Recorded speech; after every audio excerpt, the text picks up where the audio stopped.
Nah jadi soal pupuk tablet ini ya jangan disamaratakan, karena kalau hanya sekedar tablet, dan tabletnya bagus, cantik, rata, buat dari semen gitu. Hati-hati, memang.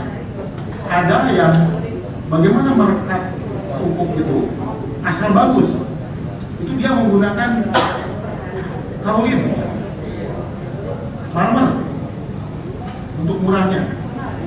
Kalau hanya sekedar kita cukup itu juga kayaknya bagus nih, tapi ingin murah bisa pakailah merek lain dengan misalnya, tapi tidak berani dengan menggunakan fosfat yang berasal dari raw fosfat.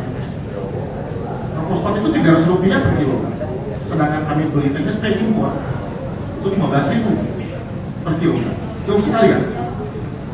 Tapi kalau hanya sekedar dapat uji rem, misal keluar remnya 9 gitu Pak, bisa harganya murah, tabletnya hanya 5.000 misalnya, bisa. Itu dibuat dari raw fosfat. Jadi hati-hati, seperti tadi Pak Uji katakan, apakah pupuk ini larut dalam air atau tidak? Kalaupun P-nya tinggi, tetapi water soluble-nya rendah, itu percuma. Kalau Bapak beli raw fosfat, kandungannya misalnya 10%, tapi yang terserap oleh air hanya 10%, berarti hanya 1%. Bapak beli Rp300 per kilogram jauh-jauh dari Jawa, ongkosnya berapa? Tahunya jangan dimasukkan ke dalam tanah, aplikasi hanya 1%, karena water soluble atau daya larut dalam air unsur itu hanya 10% misalnya. Sedangkan TSP namanya juga super fosfat, itu adalah 90%. Jadi memang kalau bicara sekedar tablet murah atau sekedar bentuk tablet itu lebih mudah.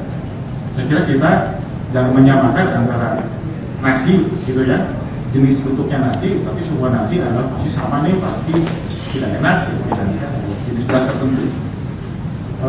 Yang kita harus lihat adalah seperti yang di awal atau Pak Boy disarankan, bagaimana pupuk ini bisa larut dalam air, bagaimana kandungan ini menurut uji mutu, apakah betul mengandung proporsi nitrogen, fosfor, kalium dan seterusnya. Kemudian yang terakhir mengenai perbandingan biaya, tolong dibuka Excel, ada perbandingan dosis ya. Kami sebetulnya punya program yang kalau mau dicek apakah pupuk ini lebih murah turhara yang tersedia karena kandungan masing-masing adalah 46%, SP 36 dan KC 60%, maka total hara di kolom unsur hara tersedia sebelah kanan itu adalah 41,88 total. Memenuhi sejumlah 41 kg 88,88, itu kami sarankan dengan dosis 100 kg yang sebelah bawah, Mbak. Di kolom bawah itu ada Gramafic karet 100 kg. Pilihannya hanya dua, jangan mau serakah gitu ya. Ingin biaya minimal, pendapatan maksimal, itu namanya serakah Pak. Jadi biayanya tertentu, pendapatan maksimal itu boleh, atau pendapatan tertentu, biaya minimal. Atau dengan kata lain, apakah kita masih bisa menurunkan biaya dalam usaha tani kita di masa krisis? Apakah pilihan tablet akan merupakan pilihan untuk kita menurunkan biaya? Jika itu dikatakan benar, pilihlah saya. Kedua, kalau apakah produktivitas akan naik? Insya Allah. Dari berbagai pengalaman, misalnya di sawit kita ini, umumnya para petani di bawah 25 ton tandan per tahun per hektar. Itu masih punya potensi genetika sawit itu pada usia produktif seperti TM 5 gitu ya, itu bisa menghasilkan 25 ton tandan per hektar per tahun. Nah, pupuk ini dirancang untuk menghasilkan target 25 ton TBS. Coba Mbak dibuka sawit misalnya, atau karet di tahun kelima perbandingan di bawah terus. Unsur hara efektifnya berdasarkan pengurangan akibat tercuci 70% adalah 0,3 kondisi yang ada kali dengan kilogram, maka ini jumlah yang tersedia efektif. Kemudian dikali lagi dengan kandungan unsur hara dalam pupuk tersebut, maka hara efektif tersedia hanya 233 kg. Bandingkan dengan pupuk di bawahnya Mas, pada usia 5 tahun menggunakan Gramafic karet misalnya, itu dengan dosis 540 kg dibandingkan dengan 1.800 kg, ini hanya sepertiga kurang.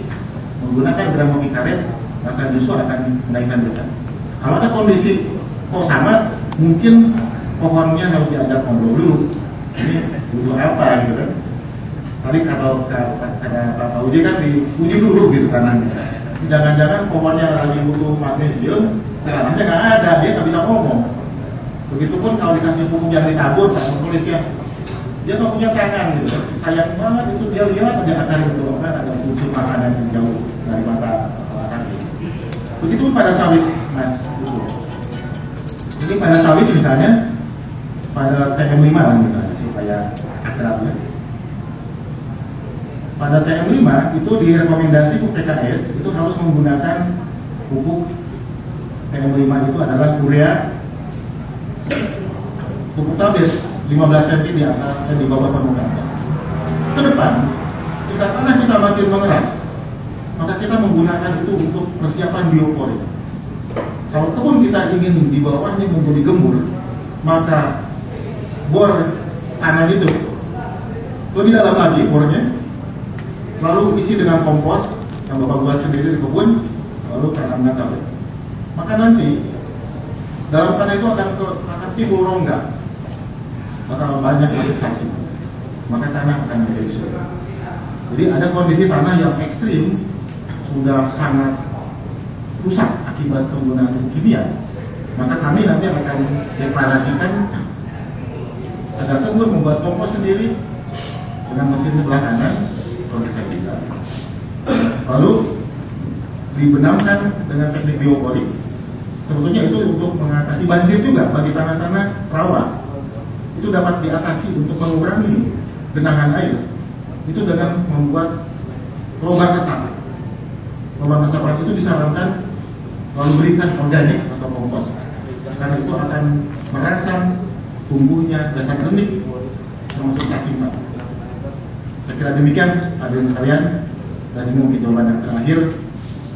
Saya sangat berterima kasih atas antusiasme Bapak-Bapak sekalian pada pertemuan ini, dan kami mohon maaf jika ada hal-hal yang kurang berkenan. Kalau saya suka bergurau, bercanda, memang saya bercanda ya, bercanda. Kalau orang Bandung itu Pak, begitulah, tinggal menjaga keramaian. Pak Hadi dan dan kawan-kawan kerja keras untuk menyelenggarakan acara ini. Saya tutup. Wabillahi taufiq wal hidayah. Wassalamualaikum